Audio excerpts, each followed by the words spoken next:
कृष्ण कृष्ण कृष्ण कृष्ण कृष्ण कृष्ण कृष्ण कृष्ण। इस नाम की इतनी महिमा है कि बस एक बार ये नाम याद कर लो, दुख कितना भी भारी हो पल भर में भाग जाता है। आज जो प्रसंग आपको सुनाने जा रहा हूं, ये प्रसंग आंखें बंद करके सुनिएगा। बड़ा ही अद्भुत प्रसंग है। साक्षात भगवान श्री कृष्ण के दर्शन हो जाएंगे आपको उनकी अनुभूति हो जाएगी। ध्यान से सुनिएगा, मन लगा के सुनिएगा। हरे कृष्ण दोस्तों, मैं हूं अनुज शर्मा। करौली में काले खां रहते थे। काले खां का काम था मदन मोहन के मंदिर के बाहर झाड़ू लगाना। झाड़ू इसलिए लगाते थे क्योंकि यही उनकी रोजी रोटी थी। तो झाड़ू लगाते थे और झाड़ू लगाते लगाते कभी कभार एक झलक मिल जाती थी मदन मोहन की। धीरे धीरे मन लगने लगा, मदन मोहन को देखने का मन करने लगा।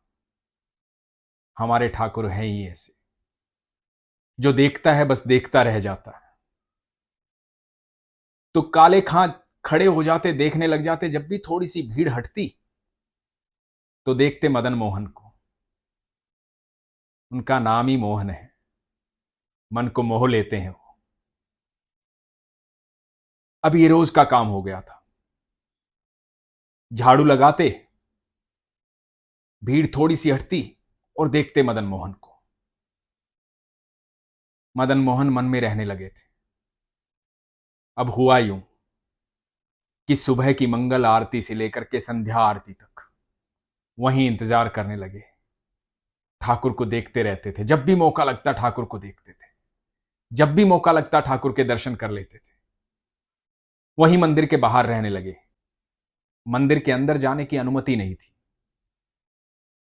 क्योंकि जन्म से मुसलमान थे, दूसरे धर्म के थे, संकोच भी था। लेकिन ठाकुर तो ठाकुर है। ठाकुर पूरे जगत के मालिक हैं। इसीलिए जगन्नाथ बोला जाता है। सारी सृष्टि उन्हीं की है, अनंत ब्रह्मांड के मालिक है, सब उन्हीं के हैं। उनकी नजर में ना कोई धर्म है, ना कोई जाति है, ना पाति है। कोई भिन्न है ही नहीं, कोई अलग है ही नहीं, क्योंकि वो अनंत ब्रह्मांड के निर्माता है। सब उन्हीं का है। तो काले खां भी उन्हीं के हुए। तो काले खां भगवान को देखते थे, दर्शन करते थे,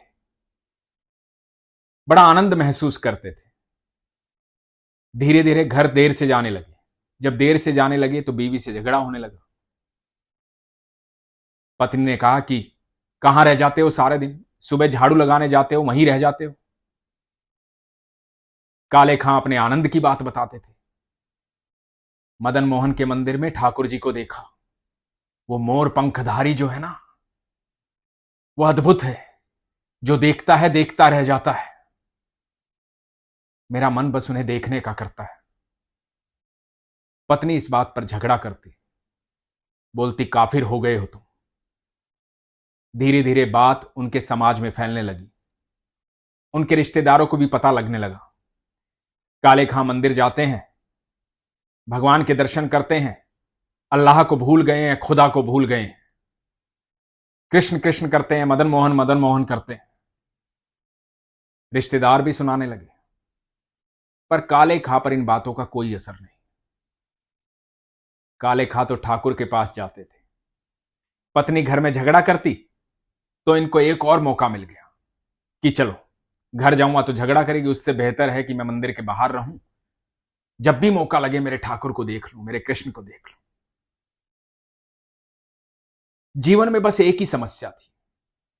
समस्या ये थी कि काले खां की कोई संतान नहीं थी।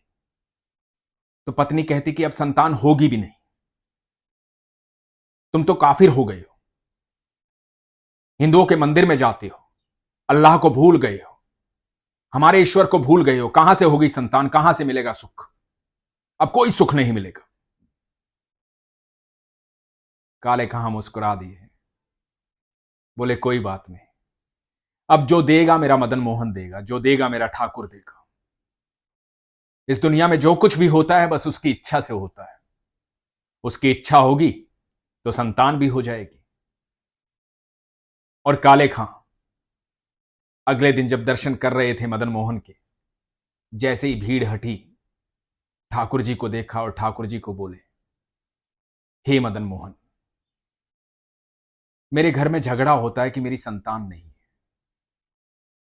झगड़ा इस बात पर भी होता है कि मैं तुम्हारे पास चला आता हूं, जब घर जाता हूं तो कलह होता है, शांति नहीं बैठते ये लोग, शिकायत करते रहते हैं कि मैं हिंदू हो गया हूं, काफिर हो गया हूं, तेरे पास आता हूं। मेरे लिए ना सही, लेकिन घर में शांति के लिए, इनकी इच्छा के लिए एक संतान दे दे। काले खां ने ठाकुर जी से एक संतान मांगी। कहा कि परिवार वाले शांत हो जाएंगे, रिश्तेदार मुझे सुनाएंगे नहीं, इसलिए एक संतान दे दे। और ईश्वर तो ईश्वर है, अनंत ब्रह्मांड में वो कुछ भी कर सकते हैं, जो हम कल्पना भी नहीं कर सकते वो भी वो कर सकते हैं, क्योंकि वो परमेश्वर है।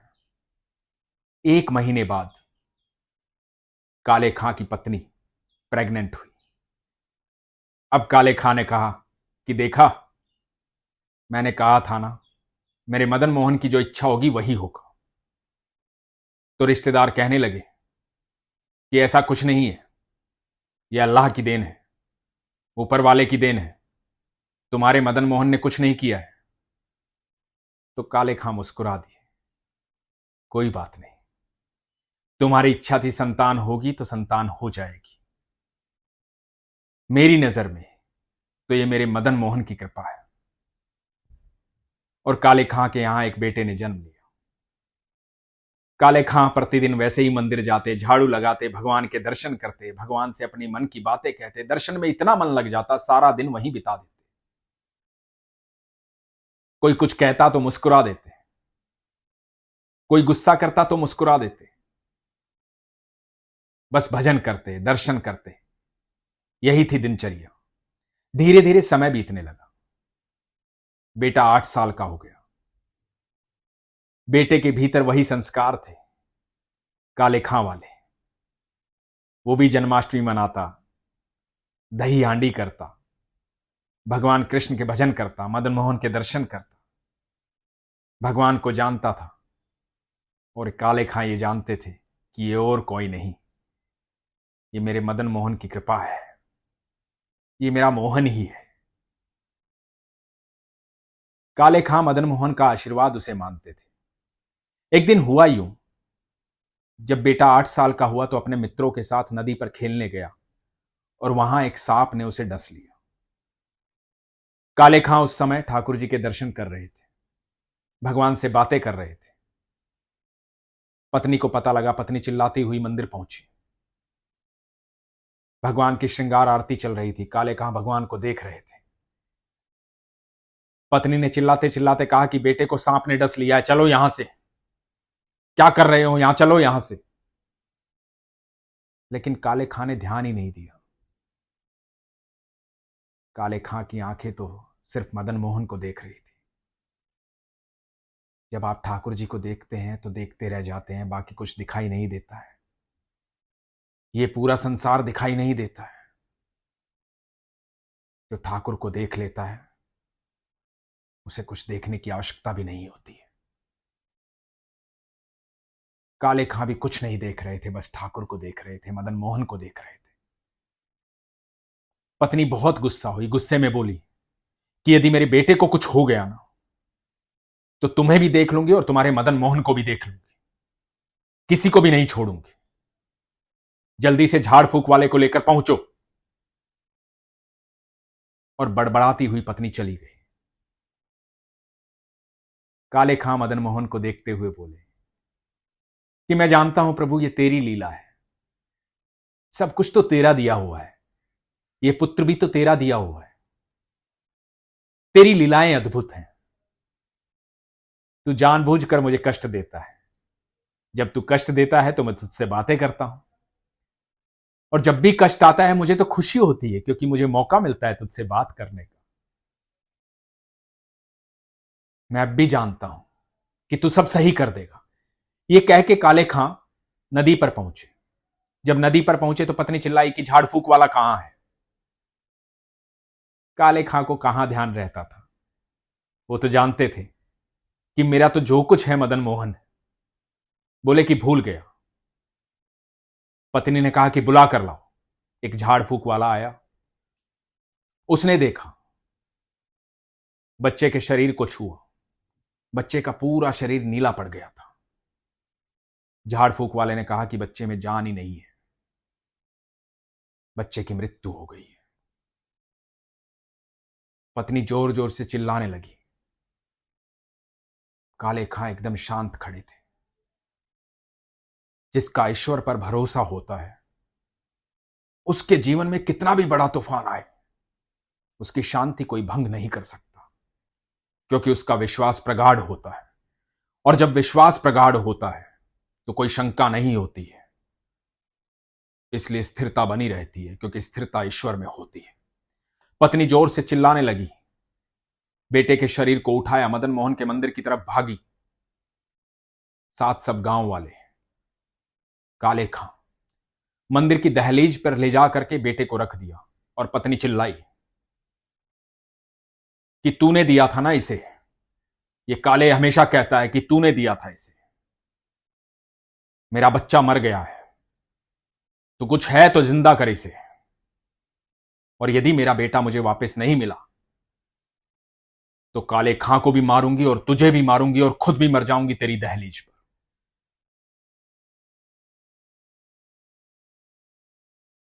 काले खां स्तब्ध थे, भगवान को देख रहे थे, ठाकुर जी को देख रहे थे।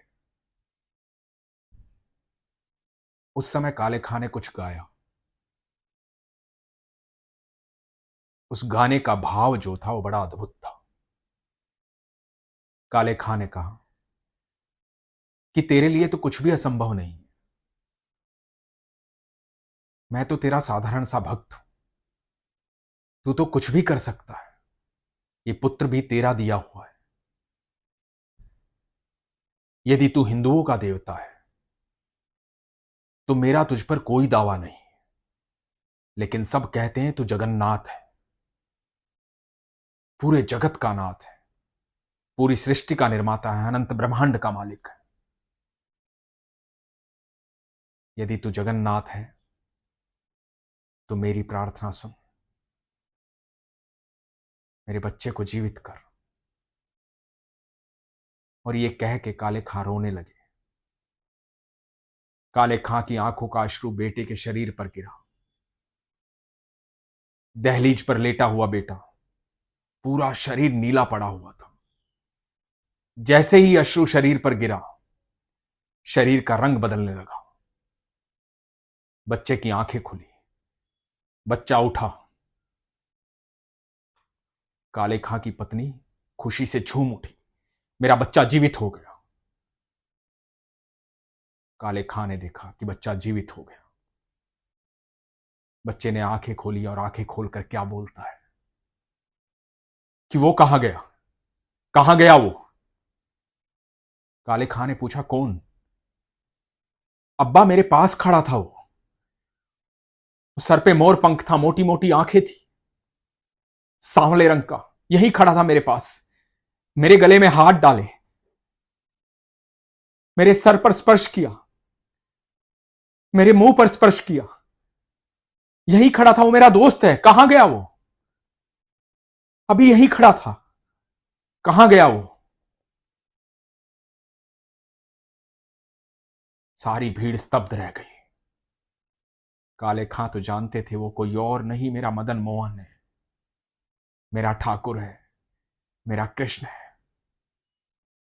यही है भक्ति की शक्ति। कृष्ण कृष्ण कृष्ण कृष्ण कृष्ण कृष्ण कृष्ण कृष्ण। सिर्फ इतना सा बोलने से दुनिया की हर तकलीफ दूर हो जाती है, क्योंकि दुख की इतनी हिम्मत ही नहीं है कि वो ठाकुर के सामने खड़ा हो सके। और दोस्तों, जीवन में कभी भी दुख आए ना, कभी भी आए, कितना भी भारी दुख आए, तो बस एक काम करना, उस दुख को बोलना कि सुनो, आओ, मैं स्वागत करता हूं, चलो तुम्हें कृष्ण से मिलवाता हूं। और एक बार कृष्ण बोलना, इतने मन से बोलना, बिना शंका के बोलना इतने विश्वास से बोलना जितने विश्वास से काले खाने बोलो। आप देखना, आपका ठाकुर पल भर में आपके साथ होगा। वो जगत का मालिक है, बेहद प्रेम करता है। शंका मत कीजिए, विश्वास कीजिए। जो लोग ये कहते हैं ना कि मैं इतनी पूजा करता हूं, इतनी प्रार्थना करता हूं, वो सुनता नहीं है, यही शंका है। जो लोग कहते हैं ना मैं इतने दिन से मांग रहा हूं, वो देता नहीं, यही शंका है। क्या लाए थे यहां पर जो खो गया है? क्या रह गया तुम्हारा यहां पर? क्या है तुम्हारा? कुछ भी नहीं है। कोई तुम्हारा था, तुम्हारा है और तुम्हारा रहेगा, तो वो है कृष्ण। इसलिए हमेशा कहता हूं, अपने विश्वास को मजबूत रखिए, अपना ख्याल रखिए। हरे कृष्ण।